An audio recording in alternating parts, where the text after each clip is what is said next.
Gloria al Señor, amados, bendito sea el Señor. Iniciamos serie y siempre nos quedaremos en el Apocalipsis, una escritura de tremenda actualidad, una escritura que está en pleno desarrollo y tiene que ver con dos grandes poderes que gobiernan la economía, la política y que tienen gran poder religioso. Estamos hablando del catolicismo y el protestantismo. Juntas. Catolicismo y protestantismo, hermanos, hacen 2,5 millones de adeptos, millones de seguidores. Es decir, que si se junta o se une el catolicismo, que es un ismo del cristianismo, y el protestantismo, que es el otro ismo poderosísimo del cristianismo, el cristianismo es un ismo, cristianismo, catolicismo y protestantismo. En el protestantismo hay tres grandes ismos: luteranismo 1500, wesleyanismo 1700, pentecostalismo 1900. Y es de esa manera que si juntásemos el cristianismo, se van a juntar católicos y protestantes, eso ya está definido.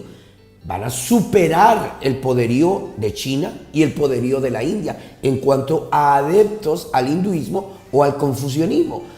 Porque, hermanos, esas religiones están divididas. Luego, el mahometanismo, que también tiene 19 países, creo que son de religión musulmana, incluyendo el Estado Islámico de Irán, una nación completa, ¿no? Y con todo y eso, catolicismo y protestantismo superan por más de 500 millones de seguidores.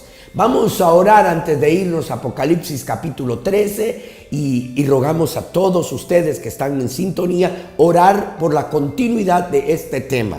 Vamos a ser simples, ya lo van a ver que sencillo. Vamos a abordar el capítulo 13 de Apocalipsis. Dice el profeta que Dios se esconde en la simplicidad, que Dios se revela en la simplicidad. Y cuando Dios se revela en la simplicidad es para esconderse de nuevo.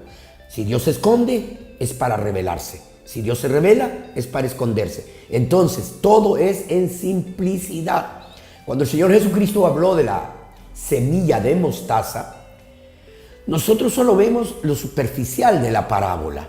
Pero si ustedes le dedican tiempo a la semilla de mostaza, es actualmente la única semilla de todas las semillas, la única que no puede ser hibridada. ¿Y saben por qué? Porque está manifestada en la manera más simple. Simplicidad está asociada a pureza. Simplicidad está asociado a originalidad.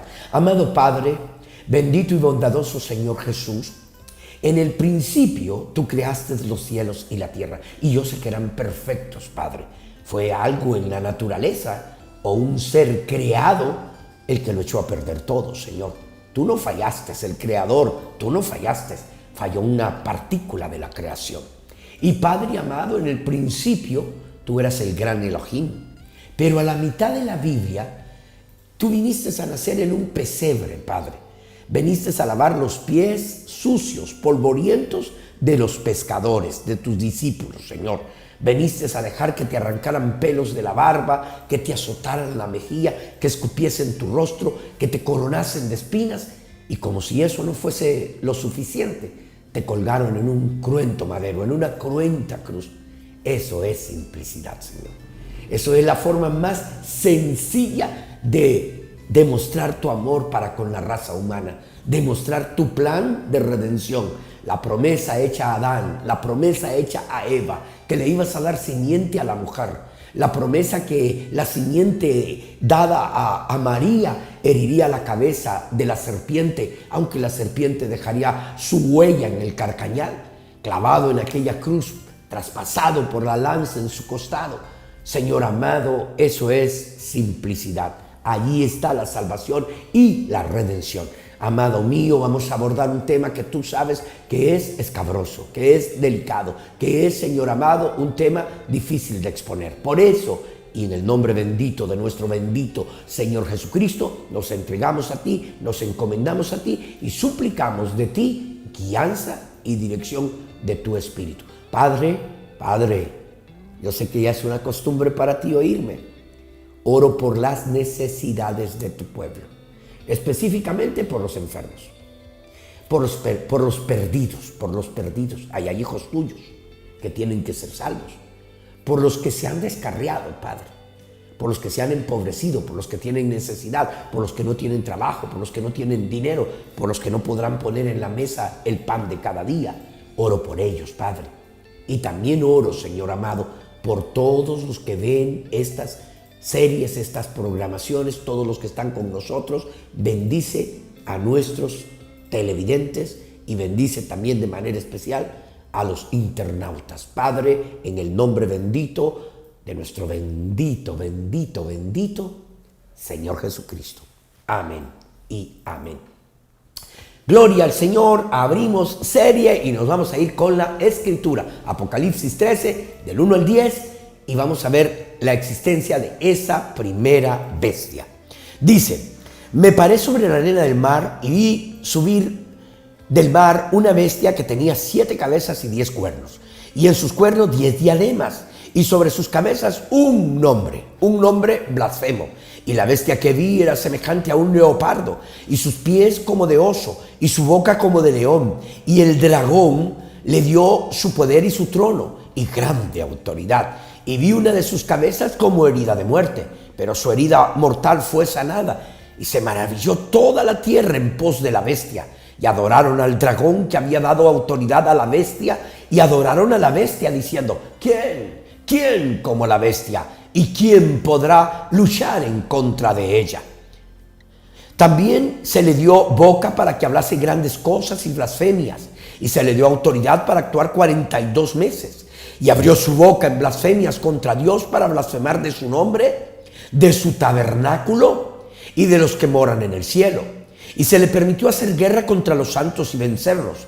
También se le dio autoridad sobre toda tribu, pueblo, lengua y nación. Y la adoraron todos los moradores de la tierra cuyos nombres no estaban escritos en el libro de la vida del Cordero. El Cordero que fue inmolado desde antes de la fundación del mundo, desde el principio del mundo. Si alguno tiene oído, oiga. Si alguno lleva en cautividad, va en cautividad. Si alguno mata a espada debe de ser muerto. Aquí está la paciencia de los santos. Gloria al Señor, amados. Ahora vamos a detenernos de manera especial en cada uno de esos versículos. Ya oramos, ya le pedimos al Señor su guianza, ya le pedimos al Señor su autoridad. Si tiene libreta en mano, le recomiendo tomar nota. Si no, pause y vaya, tráigala. Este es Juan. Juan dice, Juan el apocalíptico, Juan el revelador, Juan el divino, Juan el amado, Juan el apocalíptico. Nunca Juan el teólogo. Juan nunca fue a un instituto teológico. Jamás Juan se metió en este tipo de enredos. Aquí está Juan y dice: me paré sobre la arena del mar. ¿Qué es la arena del mar? Dice la Biblia, le dice Dios a Abraham, nuestro padre, cuando están en la playa, le dice: abre, cuenta la arena del mar. Si puedes, cuenta la arena del mar. ¿Y qué sucede? ¿Qué le dice nuestro padre Abraham?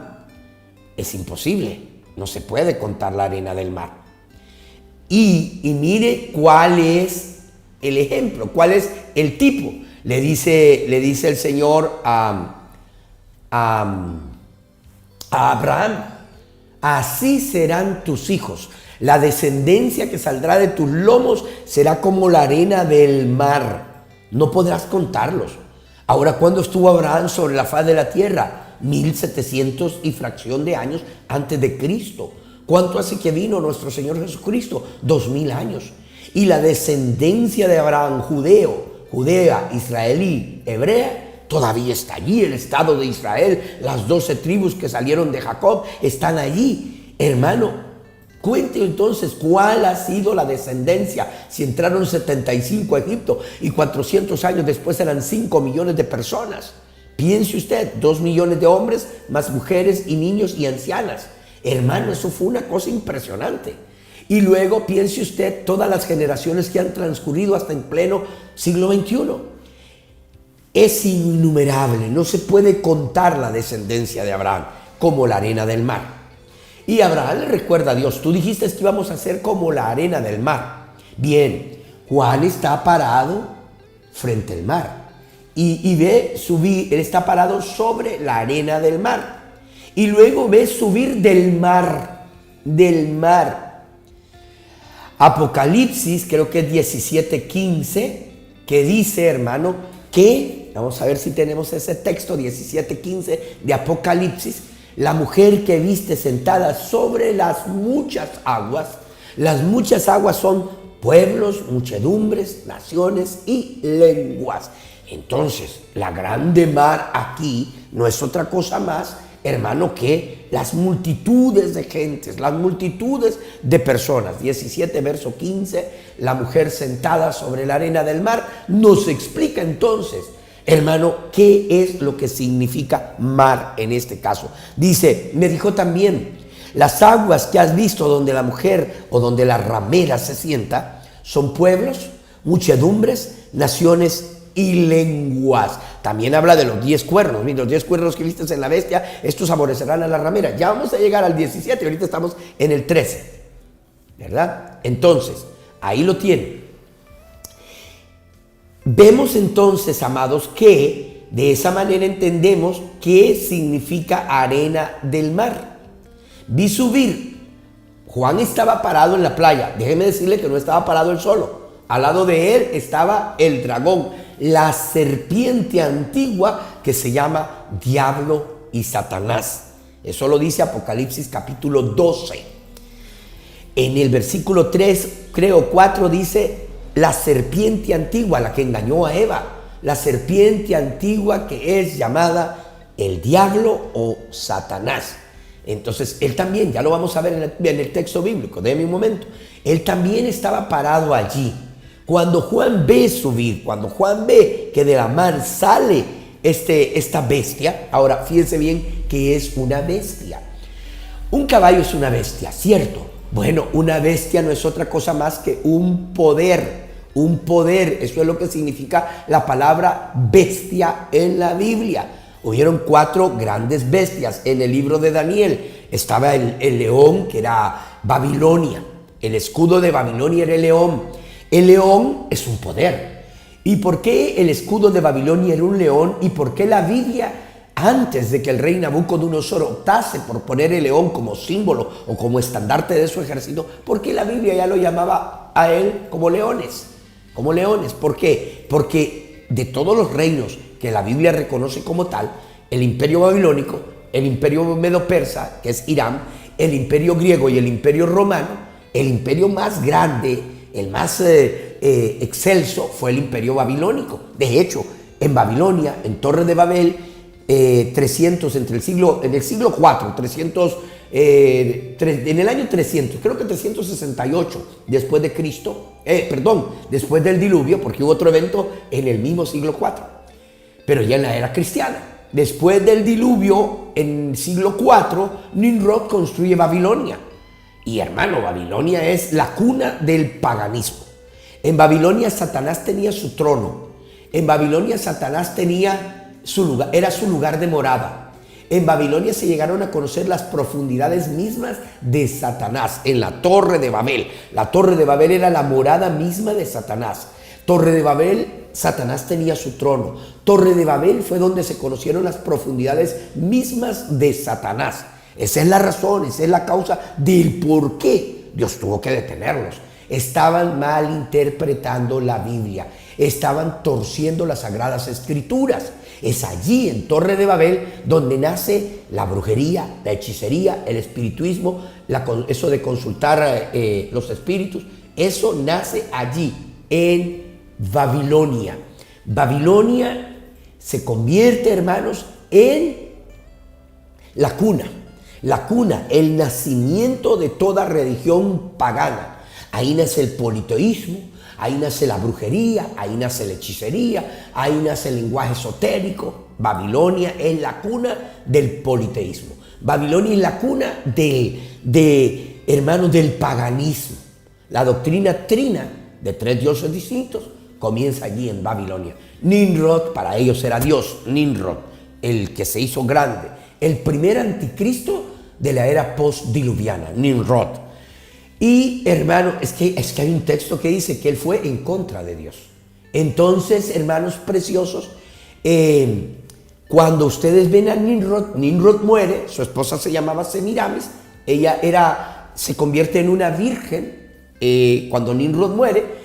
La historia secular babilónica dice que ella era una ramera y se embarazó de un sacerdote y tuvo un hijo llamado Ninus, el dios padre Nimrod, el dios hijo Ninus, la virgen era María. ¿Y qué hizo Semiramis? De ahí viene, creo, la palabra seminario, ¿no? Semiramis. Semiramis, ¿qué hizo Semiramis? Dijo que Nimrod había venido en la forma del espíritu y le había hecho sombra, y que ella había concebido por obra y gracia del espíritu de Nimrod, a quien ellos consideraban Dios. Entonces, Nimrod era Dios Padre, el espíritu de Nimrod viniendo a hacerle sombra a Semiramis era Dios Espíritu, y el Hijo era Dios el Hijo, los tres dioses distintos. Nimrod el Padre, el espíritu que le hizo sombra a la mujer, que es una fantasía, pero este era el objetivo en Torre de Babel. El objetivo en Torre de Babel era pervertir las palabras, las sagradas escrituras.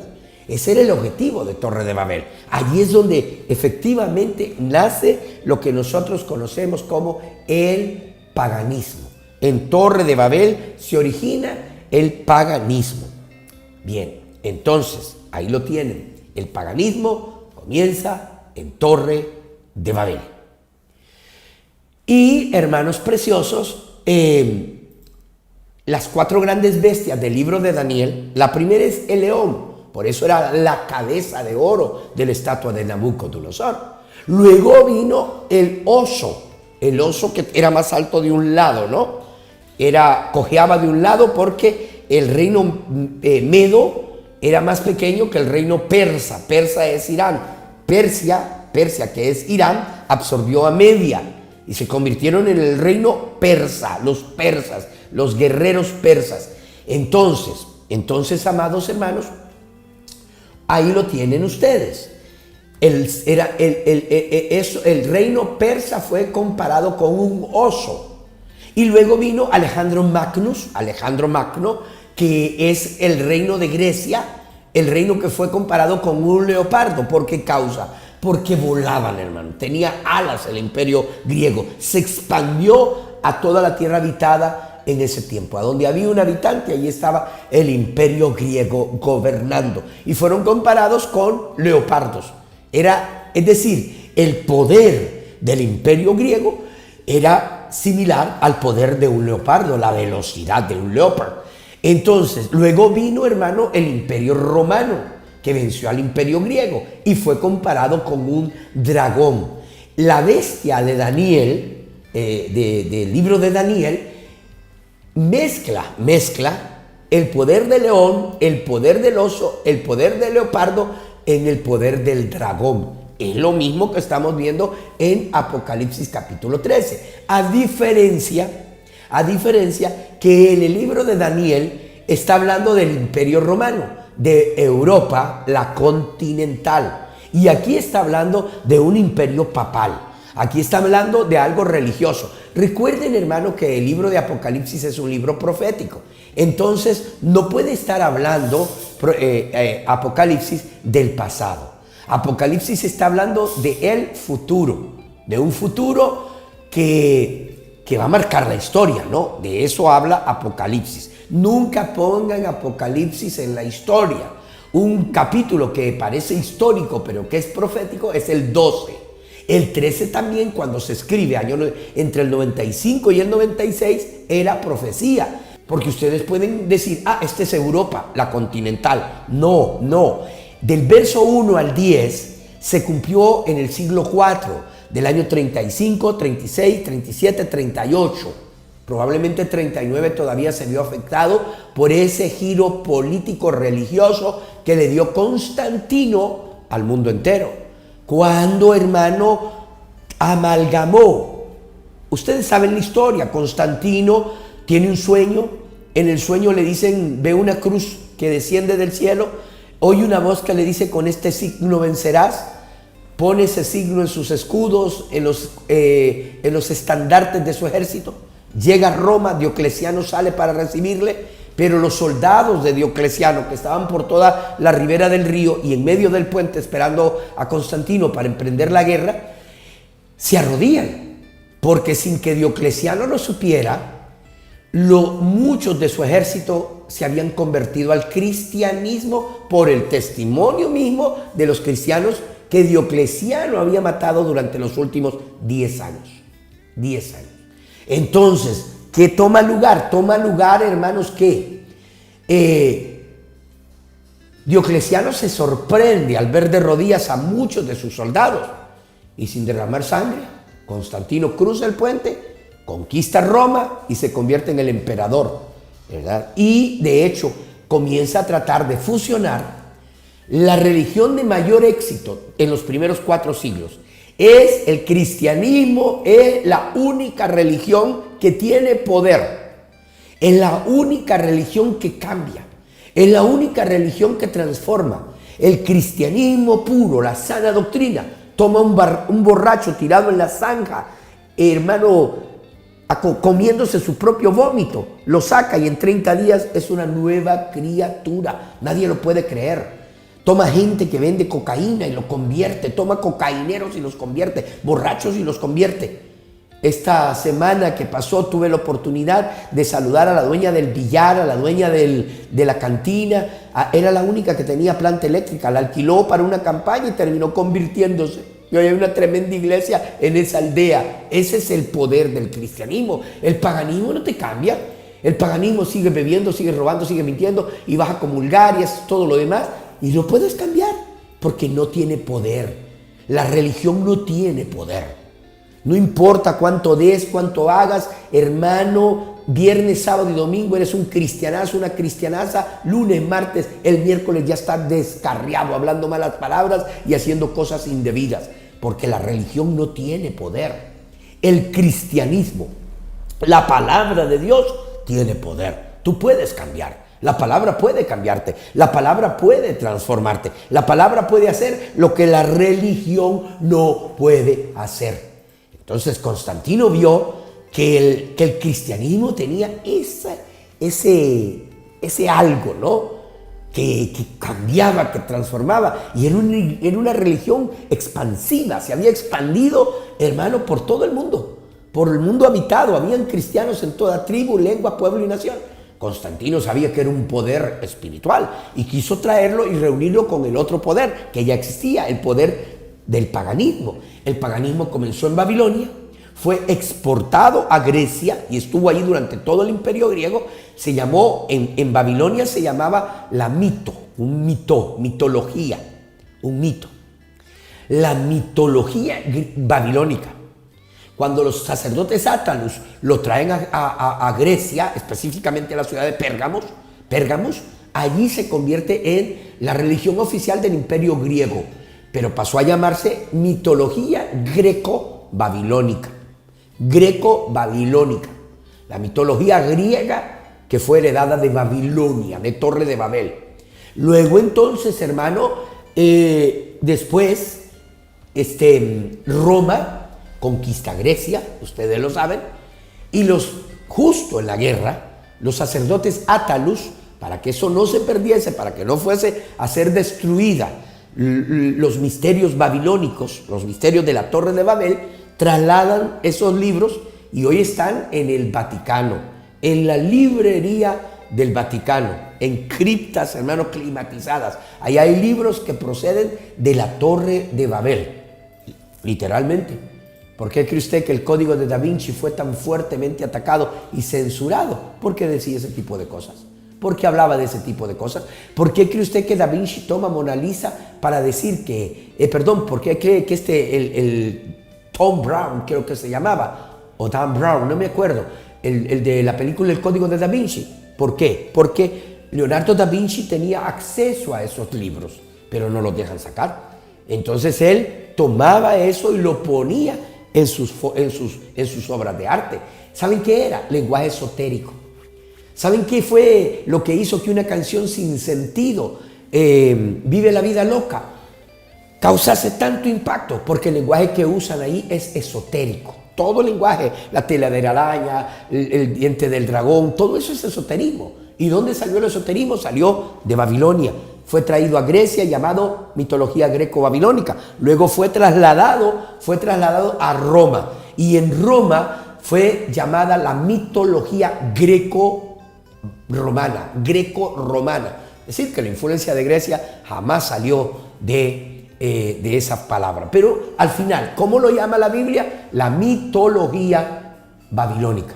¿Cómo llama la Biblia a la Iglesia Católica? La llama misterio babilónico. Porque la Iglesia Católica es la poseedora, es la guardiana de esos misterios que fueron revelados o que fueron descubiertos o que fueron traídos a la luz en Torre de Babel. En Torre de Babel, Satanás tenía su morada, Satanás tenía su trono, y fue ahí donde se conocieron las profundidades mismas de Satanás. Entonces, las cuatro grandes bestias son Babilonia, el león; Media y Persia, que es Irán; Babilonia es Irán; Media y Persia, hermano, son el oso; Grecia es el leopardo. Continuemos leyendo aquí, por favor, y aquí cierro. Vi subir una bestia que tenía 10 cuernos y en sus cuernos 10 diademas. Mira, vamos a ir más abajo. En el siguiente verso, en el verso 2 dice: y la bestia que vi era semejante a un leopardo. Esos son los griegos. Sus pies como de oso. Esos son los persas, medopersas, los de Irán. Y su boca era como el león. Esa es Babilonia, que actualmente es Irán. Y el dragón, la serpiente antigua, que se llama Diablo y Satanás, le dio todo su poder, toda su autoridad, le dio su trono y le dio grande autoridad. Es entre el año 335, 36, 37, 38, 39, pre-Nicea, Nicea y post-Nicea, donde nace lo que hoy se conoce como el papado, lo que hoy se conoce como los príncipes de la iglesia, los padres de la iglesia. Ellos, ahí se cumplió esa escritura. Que el Señor Jesucristo derrame ricas, abundantes y poderosas bendiciones en su vida. Gracias por estar con nosotros, gracias por vernos. No se olvide de darle like, de compartir y de dejar sus comentarios para que nos apoyen. Que Dios les bendiga y continuemos con la serie.